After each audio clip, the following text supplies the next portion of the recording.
So what's cool about Gary, Gary Shapiro, you getting ready? Right here you are. So what's cool about Gary, he's gonna talk to us about his foundation, which I always thought was pronounced. He works on saving what I thought was always pronounced orangutans, but we're actually going to hear the proper pronunciation.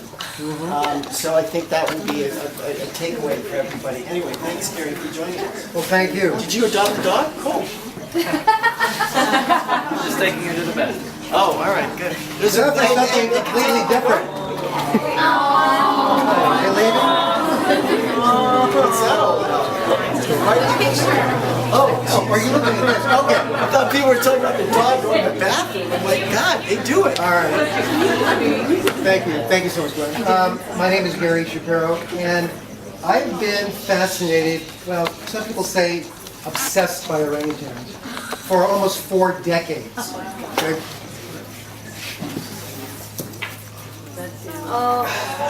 My interest in the cognitive abilities or language abilities of orangutans took me from a cage at the Fresno City Zoo to the swamps of Borneo in 1978, where I spent 2 years teaching sign language to orangutans in the only study of its kind like this. Okay? Can you hold it up, Now, please? yeah, up here? And show this side too. Over here? Now, why am I so fascinated by orangutans, and why is this important? Well, orangutans are very intelligent animals. They can learn signs and symbols, and they can use it to communicate about their environment, as my study has shown. We also know that we share 97% of our genes with these orangutans, which makes us sibling species, something that we only share with the chimpanzees, gorillas, and bonobos, with these orangutans. Now, they're also the gardeners of the rainforest. Orangutans are the world's largest fruit eaters. They travel great distances, and as they eat their fruit, they drop the seeds, they tear off the dead branches, which allows sunlight to come down to this forest floor, allowing these young seedlings to sprout up. So they essentially structure the rainforest. And the other thing is, they are endangered and may become extinct in the near future. So, why else are they important? Well, their habitat, which is the great rainforests of Southeast Asia, are being transformed and being destroyed for human use. And in the process, tens of thousands of orangutans have died. That's the downer, I'm sorry I have to bring it out. But this is going on. And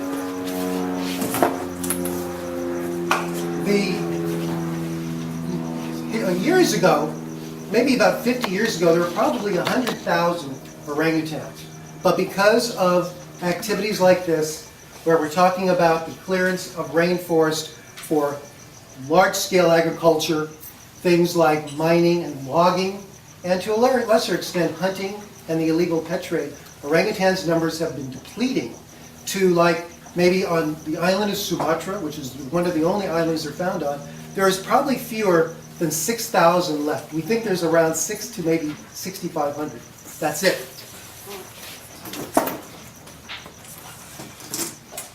And it's because, again, of this destructive practice of things like forestry or illegal logging and estate plantations for things like palm oil. You've all heard about palm oil and this big, big crisis.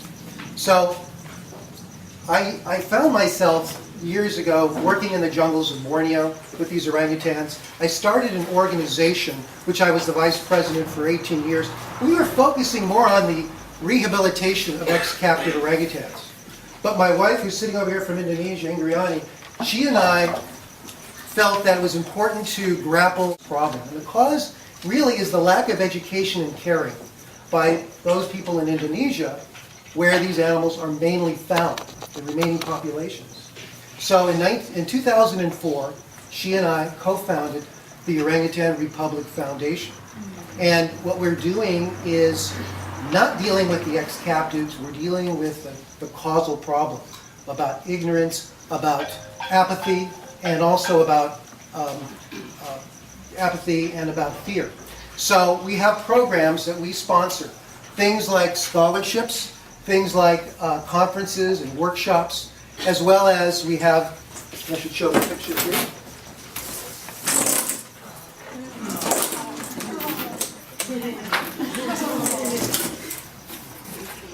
Oh, sorry.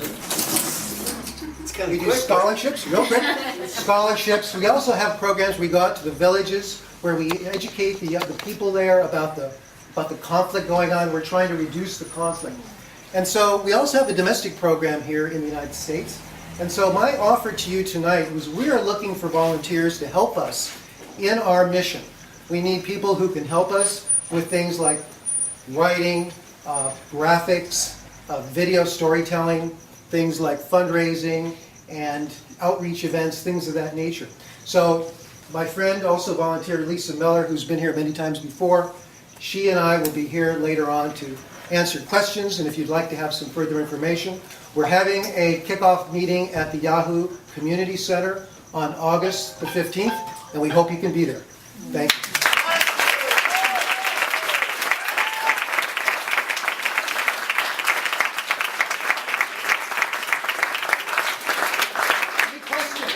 Yes. Did you work at the Fresno Zoo? I was a graduate student at the Fresno Zoo, going into a cage with this young juvenile orangutan, teaching her symbolic communication with plastic letters. This was for my master's project back in 1973.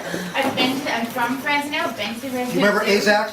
Yes. She was my first student. But my question is, how do you feel about zoos in general? Very good question. I have very mixed emotions about zoos. Once you've been out in the jungle and you've lived with them, and they are like your friends coming and going, it's really hard to see them behind bars.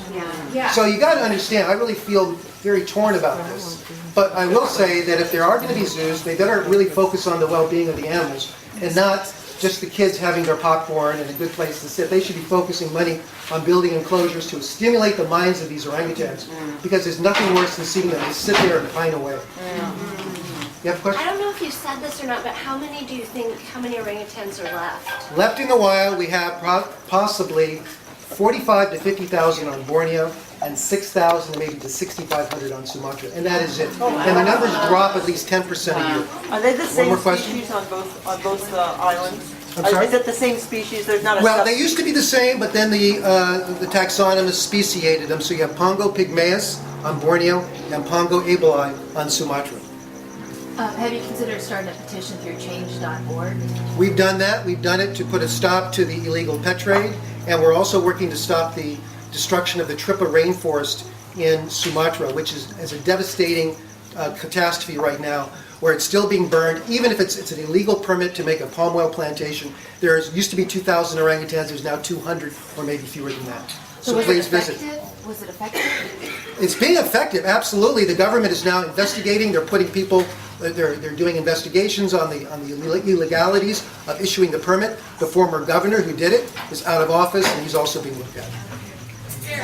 Okay, a question over here, maybe? Are there any consumer products that we can stop purchasing to help kind of cut back on this? Yes, when you go to your stores, make sure you look at the labels. If you're not seeing sustainable palm oil on it, don't buy it. If you do happen to see it, which I haven't seen it yet, then we need to support industries that are moving towards sustainability, because this is a multi-billion-dollar business. We can't stop it. We can't stop it by boycotting it.